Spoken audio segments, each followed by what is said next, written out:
അപ്പോൾ ഹൈദരാബാദിൽ നമുക്ക് ഒഴിച്ചുകൂടാൻ പറ്റാത്ത ഒരു ഐറ്റമാണ് ഇറാനി ചായ. എല്ലായിടത്തും ഇറാനി ചായയും അതുപോലെ തന്നെ ഉസ്മാനിയ ബിസ്ക്കറ്റും.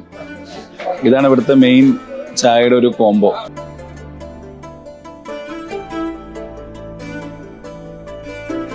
കൂടുതലും ചായയുടെ കൂടെയുള്ള കോമ്പിനേഷൻ ആയിട്ട് ഇതുപോലെ ഇത്രയും സോഫ്റ്റ് ആയിട്ടുള്ള ബിസ്ക്കറ്റ് ആയിട്ടുള്ള ഉസ്മാനിയ ബിസ്ക്കറ്റ് കൂട്ടി കഴിക്കുന്നതാണ് അവരുടെ ഒരു രീതി.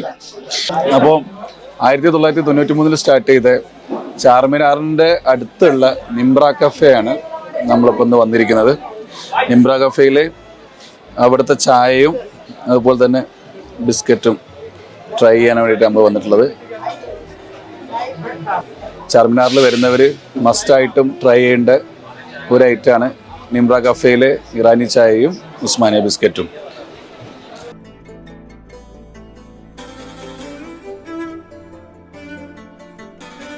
അപ്പോൾ നമ്മളെ കൂടെ ഉള്ളത് നിംബ്ര കഫേയുടെ ഓണറും അതുപോലെ തന്നെ നമ്മുടെ സുഹൃത്തുമായിട്ടുള്ള അസ്ലം ഭായിയാണ് കൂടെ ഉള്ളത്. അപ്പൊ നമുക്ക് അസ്ലം ഭായിയോട് കാര്യങ്ങൾ ചോദിച്ചറിയാം.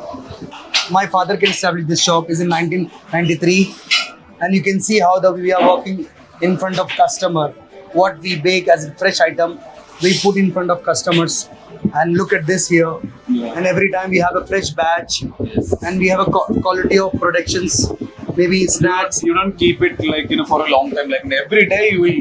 What we made in a day, in evening, my bakery, that is totally finished. Yes, count it. Irani chai is a black tea. Okay. After that, Britishers came here. They can put milk in that, and I'll show you the process about making Iranian chai. Also, come with me. Okay, let's. Black tea powder and sugar and water. That's boiled maximum 45 minutes. It's a pure buffalo milk. Okay. And continuously we can give the boil about the milk continuously.